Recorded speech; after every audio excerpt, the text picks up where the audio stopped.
We're not respected anywhere anymore. We're laughed at. We've become a joke as a country. For years, you've watched as the entire Washington cesspool has been feeding on the wealth and hopes and dreams of hardworking Americans, really hardworking Americans. They've feasted on the profits of job-killing trade deals. They've gorged themselves on the spoils of endless wars. And now what they crave, they want it so badly, is permanent political power and dominance for whatever reason. They're sickos, that's why. In 2016, we gave these corrupt insiders their chance to change, and with Biden, they answered with hoaxes and witch hunts, censorship, lockdowns, and with total repression. 8 years later, the swamp has rejected your righteous pleas to reform, and we have to do this, and we're going to reform, and we're going to have freedom again. We're going to have freedom again. We do not have freedom, and we have the most corrupt press anywhere. These people are corrupt.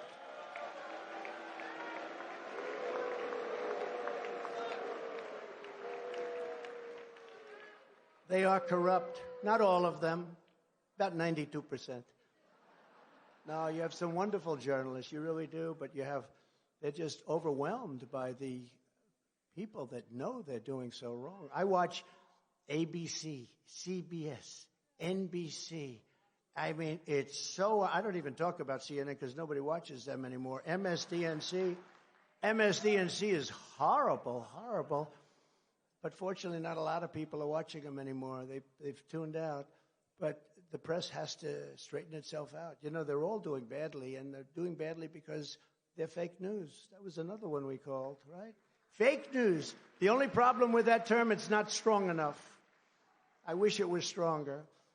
At the ballot box this November, it's you and the people you have to be, and we'll deliver a reckoning like they haven't even imagined before. We're going to straighten out our country. We're going to bring our country back. For hardworking Americans, November 5th will be our new Liberation Day, but for the liars and cheaters and fraudsters and censors and imposters who have commandeered our government, it will be their Judgment Day. Their Judgment Day.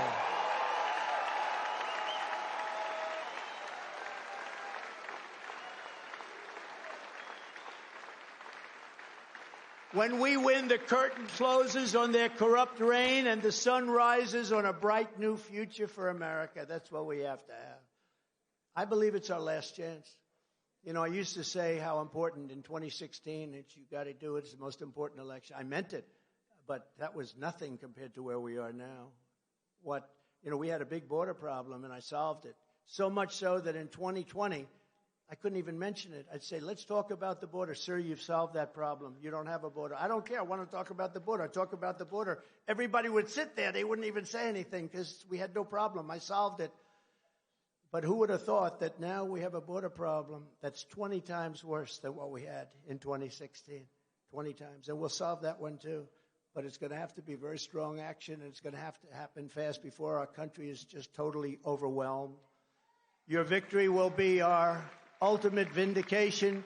Your liberty will be our ultimate reward, and the unprecedented success of the United States of America will be my ultimate and absolute revenge. That's what I want. Success will be our revenge.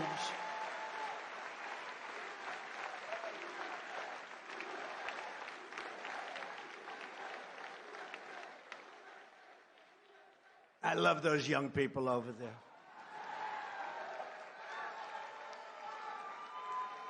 But have you seen, the closer we get to this magnificent liberation of our country, the more desperate the Biden regime's evil persecution against us has become. They become more and more violent.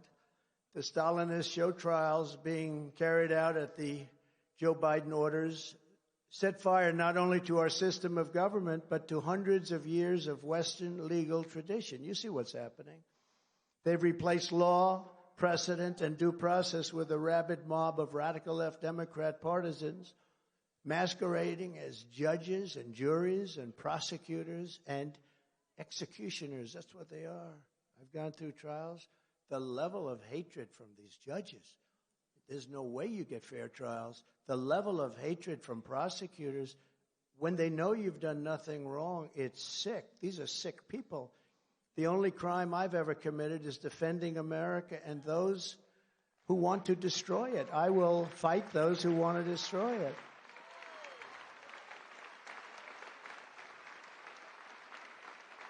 And they're very angry at me because I won an election that wasn't supposed to happen, and they were caught off guard. And they said, we'll never let that happen again. And in 2020, they cheated like dogs, and we all know it. We all know it. For that and that alone, Biden and his deranged prosecutors, attorney generals, local district attorneys are trying to take away my liberty. They're trying to take it away. They're trying to steal my liberty. If there's any shred of justice left, they will fail and we will win. And so far, we're doing very nicely. Thank you. But I would rather lose my freedom than surrender to this group of thugs and tyrants, fascists, scoundrels, and rogues. The more the corrupt establishment tries to stop us, the more you know the day is near at hand when we will break free from their grip. We're going to break free very soon. We're going to break free from their grip very soon. You heard the J6 hostages, didn't you? You heard that.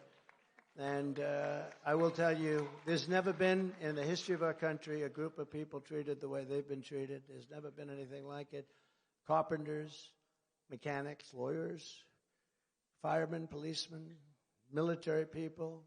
They went to protest a rigged election, and they've been sentenced to years in prison. When they burn down Portland and they take over a vast section of Seattle and they burn down Minneapolis, and I had to watch television as a CNN reporter is standing saying, this is a peaceful protest. I'd like to say, this is a peaceful protest. And the whole damn city behind him is burning to the ground. Did you remember that? As far as the eye could see, Minneapolis burning to the ground. This is a peaceful protest. And then he got hit on the knee and he went down. It was crazy.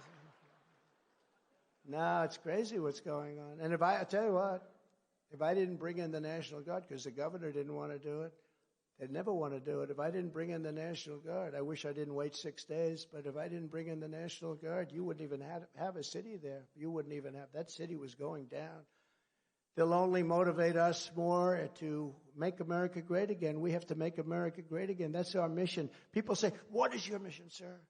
I remember when Ted Kennedy, he was actually a friend of mine, slightly different viewpoint on life, but he was a friend. But they asked him a question. It took him down. What plans do you have for America? Why are you running? And somehow, that's a much harder question than you think because, you're answering all the little details. Then they ask, what are your plans for America? It took him down, actually took him down. I just say, my plans are very simple. Make America great again. That's all I say. Make America great again. Very simple.